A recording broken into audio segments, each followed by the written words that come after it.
ਵੇਖਣ ਦਾ ਸੁਣਾ ਭਰਾ ਅਸਲਾਮ ਵਾਲੇਕੁਮ। ਸਾਡੇ ਚੈਨਲ ਦਾ ਨਾਮ ਹੈ ਸਾਲੇਪੁਰ ਗੁੱਡ ਫਾਰਮ। ਉਮੀਦ ਕਰਦਾ ਸਾਰੇ ਭਾਈ ਠੀਕ ਹੋਣਗੇ।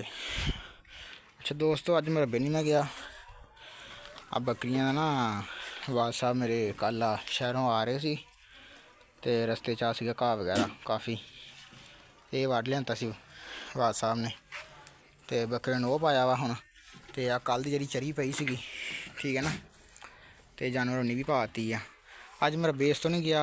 ਦੇਖੋ ਤੁਸੀਂ, ਤੁਹਾਨੂੰ ਪਤਾ ਖਲਾਰਾ ਵਗੈਰਾ ਵਾਹ ਪਿਆ ਵਾ ਛੱਤ ਉੱਪਰ, ਠੀਕ ਹੈ ਨਾ। ਅਤੇ ਇਹ ਜਿਹੜੀ ਸਿਰਕੀ ਹੈ ਕੰਨ ਸਾਰੀ ਗਲੀ ਹੋਈ ਆ, ਅਤੇ ਇਹਨੂੰ ਹੁਣ ਘਵਾਈ ਨਾ ਛੋਟੀ ਛੋਟੀ ਟੁੱਕ ਕੇ ਨਾ ਤਵੀ ਦਾ ਬਾਲਣ ਬਣਾ ਲੈਂਦੇ ਆ ਰੋਟੀਆਂ ਵਾਸਤੇ, ਠੀਕ ਹੈ ਨਾ। ਅਤੇ ਕੁਛ ਸਾਰਾ ਥੱਲੇ ਪਿਆ ਵਾ ਜੰਤਰ ਦਾ ਬਾਲਣ ਵਗੈਰਾ, ਠੀਕ ਹੈ।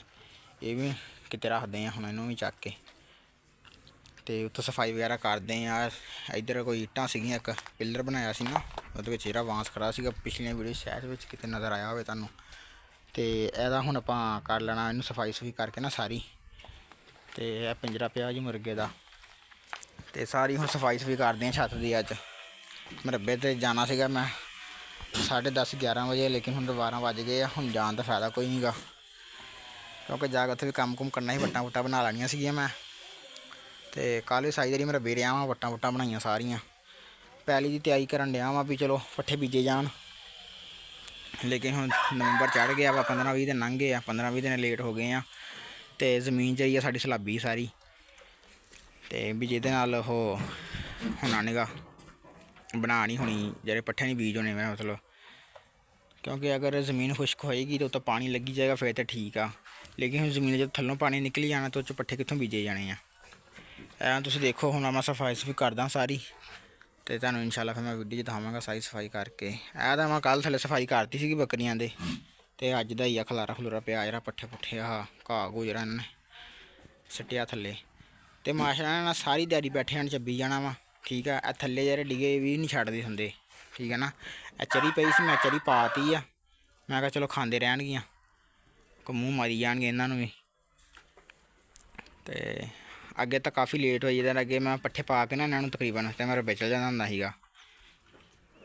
ਅਜੇ ਵਾਜ ਸਾਹਿਬ ਘਰ ਸੀ, ਇਸ ਕਰਕੇ ਵਾਜ ਸਾਹਿਬ ਨੇ ਸੁਬਹ ਸਾਜੇ ਇਹਨੂੰ ਪੱਠੇ ਪੁੱਠੇ ਪਾ ਤੇ। ਅਤੇ ਹੁਣ ਮੈਂ ਛੱਤ 'ਤੇ ਆਇਆ, ਮੈਂ ਚਲੋ ਸਫਾਈ ਸੁਫਾਈ ਕਰਦੇ ਹਾਂ, ਅਤੇ ਨਾਲੇ ਇਹਨਾਂ ਨੂੰ ਘਾਹ ਘੂਹ ਪਾ ਦੇਣਾ ਥੋੜ੍ਹਾ ਬਹੁਤਾ। ਹੁਣ ਥੋੜ੍ਹਾ ਜਿਹਾ ਪਿਆ ਸੀ ਥੱਲੇ ਬੋਰਾ, ਇੱਕ ਹੋਰ ਪਿਆ ਥੱਲੇ ਘਾਹ ਦਾ। ਬਾਕੀ ਇਨਸ਼ਾਅੱਲਾ ਤੁਹਾਨੂੰ ਸਫਾਈ ਕਰਕੇ ਨਾ ਬਾਕੀ ਵੀਡੀਓ ਫਿਰ ਬਣਾਉਂਦੇ ਹਾਂ। ਆਹ ਦੇਖ ਲਓ ਤੁਸੀਂ, ਆਹ ਤਰੀਕਾ ਲਾਜ਼ਮੀ ਕਰਨਾ ਸ਼ੈੱਡ ਦੇ ਵਿੱਚ। ਜੇ ਅਸੀਂ ਬੱਕਰੀਆਂ ਬਾਹਰ ਕੱਢਣੀਆਂ ਨਾ, ਆਹ ਤਰਪਾਲ ਜਿਹੜੀ ਚੱਕ ਦੇਣੀ ਤਾਂ ਕਿ ਇਹਦੇ ਅੰਦਰ ਨਾ ਹਵਾ ਫਿਰ ਜੇ, ਠੀਕ ਹੈ ਨਾ। ਅੱਜ ਮੈਂ ਇਹਦੇ ਥੱਲੇ ਮੋਰੇ ਵੀ ਬੰਦ ਕਰਨੇ ਆ, ਠੀਕ ਹੋ ਗਿਆ ਨਾ। ਇਹ ਬੰਦ ਇਸ ਤੋਂ ਕਰਨੇ ਆ ਕਿਉਂਕਿ ਇਹਦੀ ਹਵਾ ਵਾ ਨਾ ਇਹ ਅੰਦਰ ਆਉਂਦੀ ਆ। ਇਹ ਜੀ ਤਾਂ ਫਿਲਹਾਲ ਖੈਰ ਆ, ਕਿਉਂਕਿ ਉੱਪਰ ਛੱਤ ਨਾਲ ਵਾ, ਹਵਾ ਇੱਧਰੋਂ ਐਂ ਨੂੰ ਚੱਲਦੀ ਆ, ਠੀਕ ਹੈ ਨਾ। ਇਹਦੀ ਕੋਈ ਲੋੜ ਨਹੀਂ ਹੈਗੀ ਏਡੀ ਬੰਦ ਕਰਨ ਦੀ ਫਿਲਹਾਲ, ਕੋਈ 2-4 ਦਿਨ, ਠੀਕ ਹੈ ਨਾ। ਇਹ ਵੀ ਵੈਸੇ ਬੰਦ ਕਰਨਾ ਵਾ ਕਿਉਂਕਿ ਇੱਥੇ ਦੀ ਹਵਾ ਅੰਦਰ ਆਉਂਦੀ ਆ। ਅਤੇ ਇਹ ਦੇਖੋ ਨਾ ਹੁਣ ਜਿਹੜਾ ਥੱਲੇ ਕੋਈ ਗਿੱਲਾ ਵਗੈਰਾ ਹੋਇਆ ਵਾ ਭੋਰਾ, ਠੀਕ ਹੈ ਨਾ, ਮਾੜਾ ਮੋਟਾ ਚਲੋ ਇਹਨੂੰ ਹਵਾ ਫਿਰ ਜਾਏਗੀ, ਬੱਕਰੀਆਂ ਫਿਰ ਵੀ ਆਸਾਨੀ ਨਾਲ ਬਹਿ ਜਾਂਦੀਆਂ ਵਾ। ਆਹ ਜਿਹੜਾ ਮੈਂ ਜੁਗਾੜ ਲਾਇਆ ਸੀ ਦੇਸੀ, ਠੀਕ ਹੈ ਨਾ, ਦੀਵਾਰ ਦਾ। ਆਹ ਫੱਟੀ 'ਤੇ ਕਿੱਲ ਨਹੀਂ ਸੀ ਲੱਗਾ ਤਾਂ ਕਰਕੇ ਫੱਟੀ ਜਿਹੜੀ ਲੱਥ ਗਈ ਆ। ਅਤੇ ਲੇਕਿਨ ਇਹਨਾਂ ਨੇ ਬੱਕਰੀਆਂ ਨੇ ਨਾ ਪਰਾਲੀ ਸਾਰੀ ਖਿੱਚ ਖਿੱਚ ਕੇ ਆਪਣੇ ਥੱਲੇ ਕਰ ਲਈ ਸੀ ਆਪੇ ਹੀ ਖੁਦ ਹੀ, ਅਤੇ ਉਹ ਕੁਛ ਇੱਥੇ ਪਈ ਸੀ, ਬਾਕੀ ਮੈਂ ਕੁਛ ਇੱਥੇ ਕਰਤੀ ਆ। ਅਤੇ ਬਿਹਤਰੀਨ ਨਿਜ਼ਾਮ ਹੋ ਗਿਆ ਇਹਦਾ ਵੀ, ਠੀਕ ਹੈ ਨਾ। ਅੱਗੇ ਤਰਪਾਲ ਪਾ ਦੀ ਆ, ਆਹੀ ਹੈਗੀ ਹੈ ਚਾਦਰ ਜੀਨ ਦੀ, ਅਤੇ ਬਿਹਤਰੀਨ ਮਾਹੌਲ ਅੰਦਰ ਨਿੱਘਾ ਹੋ ਜਾਂਦਾ ਵਾ। ਅਤੇ ਹੁਣ ਇਨਸ਼ਾਅੱਲਾ ਜੇ ਮੈਂ ਸਪਰੇਅ ਕਰਨੀ ਆ ਅਤੇ ਤੁਹਾਨੂੰ ਉਹ ਦਿਖਾਵਾਂਗਾ ਵੀ ਕਿੱਦਾਂ ਕਰਨੀ ਆ, ਕਿਹੜਾ ਤਰੀਕਾ ਵਾ ਸਪਰੇਅ ਦਾ, ਠੀਕ ਹੈ ਨਾ। ਅਤੇ ਵੀਰ ਭਰਾਵਾਂ ਨੇ ਵੀਡੀਓ ਲਾਜ਼ਮੀ ਪੂਰੀ ਦੇਖਿਆ ਕਰਨੀ ਆ, ਵੀਡੀਓ ਪੂਰੀ ਦੇਖਿਆ ਕਰੋ, ਕਮੈਂਟ ਕਰਿਆ ਕਰੋ, ਸਬਸਕ੍ਰਾਈਬ ਕਰਿਆ ਕਰੋ ਤਾਂ ਕਿ ਸਾਡਾ ਹੌਸਲਾ ਵਧੇ ਅਤੇ ਅਸੀਂ ਮਜ਼ੀਦ ਨਵੀਆਂ ਤੋਂ ਨਵੀਆਂ ਤੁਹਾਡੇ ਵਾਸਤੇ ਵੀਡੀਓ ਲੈ ਕੇ ਆਈਏ। ਅਤੇ ਇਨਸ਼ਾਅੱਲਾ ਇਹਨੂੰ ਕਰਦੇ ਹਾਂ ਸਫਾਈ ਅਤੇ ਫਿਰ ਤੁਹਾਨੂੰ ਦਿਖਾਉਂਦੇ ਹਾਂ ਅੱਗੇ। ਦੋਸਤੋ ਦੇਖ ਲਓ, ਇਸ ਤਰੀਕੇ ਨਾਲ ਨਾ ਮੈਂ ਕਰ ਰਿਹਾ ਵਾਂ ਇਹਨੂੰ ਘਵਾਈ ਨਾਲ ਨਾ, ਛੋਟੇ ਛੋਟੇ ਮੈਂ ਕੱਟੀ ਜਾ ਰਿਹਾ ਵਾਂ। ਅਤੇ ਆਹ ਹੁਣ ਬੱਕਰੀ ਨੂੰ ਮੈਂ ਚੜੀ ਚੁੜੀ ਪਾ ਕੇ ਨਾ ਅਤੇ ਬਹਿ ਗਈਆਂ ਸੀ ਆਰਾਮ ਨਾਲ, ਖਾ ਨਹੀਂ ਸੀ ਰਹੀਆਂ ਹੈਗੀਆਂ, ਅਤੇ ਮੈਂ ਉੱਤੇ ਨਾ ਥੋੜ੍ਹੇ ਥੋੜ੍ਹੇ ਦਾਣੇ ਸਿੱਟ ਤੇ। ਹੁਣ ਜਦੋਂ ਦਾਣਿਆਂ ਦਾ ਸਵਾਦ ਲੈਣ ਵਾਸਤੇ ਖਾਣਗੀਆਂ ਅਤੇ ਨਾਲ ਇਹਨਾਂ ਨੇ ਚੜੀ ਵੀ ਖਾਈ ਜਾਣੀ ਆ। ਅਤੇ ਇਸ ਤਰੀਕੇ ਨਾਲ ਤੁਸੀਂ ਵੀ ਇਹਨਾਂ ਨੂੰ ਪਾ ਸਕਦੇ ਹੋ ਵੀ, ਅਗਰ ਤੂੜੀ ਕੇ ਲਈ ਤੁਹਾਡੇ ਕੋਲ ਤੁਸੀਂ ਇਹਨੂੰ ਸਿੱਟ ਕੇ ਨਾ ਉੱਪਰ ਥੋੜ੍ਹਾ ਜਿਹਾ ਤੁਸੀਂ ਉੱਤੇ ਦਾਣੇ ਸਿੱਟ ਦਿਓ, ਤੇ ਉਹ ਦਾਣਿਆਂ ਦੇ ਚੱਕਰਾਂ 'ਚ ਤੁਹਾਡੇ ਜਿਹੜਾ ਬੱਚੇ ਬੁਚੇ ਇਕੱਠੇ ਹਨ ਉਹ ਵੀ ਖਾ ਜਾਣਗੀਆਂ। ਬਾਕੀ ਤੁਹਾਨੂੰ ਸਾਰੀ ਸਫਾਈ ਕਰਕੇ ਇਨਸ਼ਾਅੱਲਾ ਹੁਣ ਦਿਖਾਉਂਦੇ ਹਾਂ ਅੱਗੇ।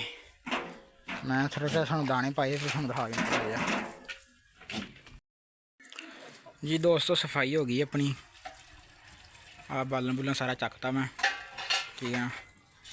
ਤੇ ਹੱਥ ਨੂੰ ਸਫਾਈ ਕਰਤੀ, ਇੱਧਰੋਂ ਰਹਿੰਦੀ ਆ ਇਹ ਬੱਕਰੀਆਂ ਸੀ, ਇਸ ਕਰਕੇ ਮੈਂ ਕਿਹਾ ਚੱਲ ਬੱਕਰੀਆਂ ਦੀ ਸ਼ਾਮ ਅੰਦਰ ਕਰਾਂਗੇ, ਫਿਰ ਕਰ ਦਾਂਗੇ ਸਫਾਈ ਇੱਧਰੋਂ। ਤੇ ਬਾਕੀ ਘਾਹ ਵਗੈਰਾ ਜਿਹੜਾ ਪਾਇਆ ਸੀਗਾ ਇਹਨਾਂ ਨੂੰ ਮੈਂ ਖਾ ਖੂ ਲਿਆ, ਪੱਤੇ ਪੁੱਤੇ ਐਂ ਡੰਡੀਆਂ ਬਚੀਆਂ ਵਿੱਚ, ਜਿਹਨੇ ਬਹੁਤੀਆਂ ਸਖਤ ਡੰਡੀ ਹੁੰਦੀ ਆ ਨਾ ਉਹ ਛੱਡ ਦਿੰਦੀ ਆ ਮੈਂ, ਬਾਕੀ ਸਾਰਾ ਖਾ ਲੈਂਦੀਆਂ ਇਹ।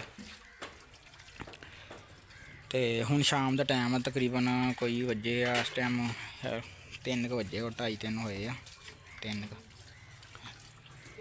ਤੇ ਇਹਨੂੰ ਹੁਣ ਆਪਾਂ ਥੋੜ੍ਹੀ ਦੇਰ ਪੱਠੇ ਪਾਉਣੇ ਬੱਕਰੀਆਂ ਨੂੰ, ਨਾਲ ਤੁਹਾਨੂੰ ਉਹ ਵੀ ਦਿਖਾਵਾਂਗੇ, ਨਾਲ ਬਾਕੀ ਸਾਰੀ ਸਫਾਈ ਕਰਕੇ ਇਨਸ਼ਾਅੱਲਾ ਤੁਹਾਨੂੰ ਦਿਖਾਉਂਦੇ ਹਾਂ। ਇਹ ਚੱਕ ਆ ਸਾਰੀ ਸਫਾਈ ਵਗੈਰਾ ਆਪਣੀ ਸਾਰੀ ਕਰ ਲਈ ਆ ਜੀ ਦੋਸਤੋ। ਬੱਕਰੀਆਂ ਨੂੰ ਚਾਰਾ ਵਗੈਰਾ ਆਪਾਂ ਪਾਤਾ ਵਾ, ਹੁਣ ਘਾਹ ਵਗੈਰਾ, ਠੀਕ ਹੈ ਨਾ, ਜੜੀ ਬੂਟੀ ਕਹਿ ਲਓ, ਖੱਬਲ ਘਾਹ ਕਹਿ ਲਓ, ਜੋ ਵੀ ਪਾਤਾ ਮਛਲ ਖਾ ਰਹੀਆਂ ਨੇ ਹੁਣ, ਠੀਕ ਹੈ। ਸਫਾਈ ਵਗੈਰਾ ਹੋ ਗਈ ਸੀਗੀ। ਆਹ ਮੈਂ ਤਾਂ ਨਹੀਂ ਚੱਕਿਆ, ਮੈਂ ਕਿਹਾ ਚਲੋ ਨਾ ਧੂਣੀ ਲਾ ਦਾਂਗੇ ਇਹਨੂੰ, ਤੇ ਮੱਛਰ ਮੱਖੀ ਤੋਂ ਠੀਕ ਰਹਿੰਦਾ, ਕਿਉਂਕਿ ਅੰਦਰ ਜਿਹੜੇ ਆ ਨਾ ਹਨੇਰਾ ਹੁੰਦਾ ਵਾ ਤੇ ਉਹ ਮੱਛਰ ਜਿਹੜੇ ਲੁਕੇ ਬੜੇ ਹੁੰਦੇ ਆ, ਤੇ ਉਹ ਫਿਰ ਰਾਤ ਨੂੰ ਬੱਕਰੀਆਂ ਨੂੰ ਤੰਗ ਕਰਨਗੇ। 3-4 ਦਿਨ ਤੋਂ ਅੱਗੇ ਮੈਂ ਧੂਣੀ ਲਾਈ ਨਹੀਂ, ਤੇ ਜਿਹਦੀ ਵਜ੍ਹਾ ਤੋਂ ਫਿਰ ਨਾ ਜਿਹੜਾ ਮੱਛਰ ਆ ਤੰਗ ਬਹੁਤ ਕਰਦਾ ਬੱਕਰੀ ਨੂੰ, ਤੇ ਇਸ ਕਰਕੇ ਅੱਜ ਆਪਾਂ ਹੁਣ ਧੂਣੀ ਵੀ ਲਾਵਾਂਗੇ ਇੱਥੇ ਇਨਸ਼ਾਅੱਲਾ। ਤੇ ਇਹ ਤੁਸੀਂ ਦੇਖ ਲਓ ਸਫਾਈ ਵਗੈਰਾ ਮੈਂ ਸਾਰੀ ਕਰਤੀ ਸੀਗੀ। ਬਾਕੀ ਮਿਲਦੇ ਇਨਸ਼ਾਅੱਲਾ ਅਗਲੀ ਵੀਡੀਓ 'ਚ। ਦੁਆਵਾਂ 'ਚ ਯਾਦ ਰੱਖਿਓ। ਅੱਲਾ ਹਾਫਿਜ਼।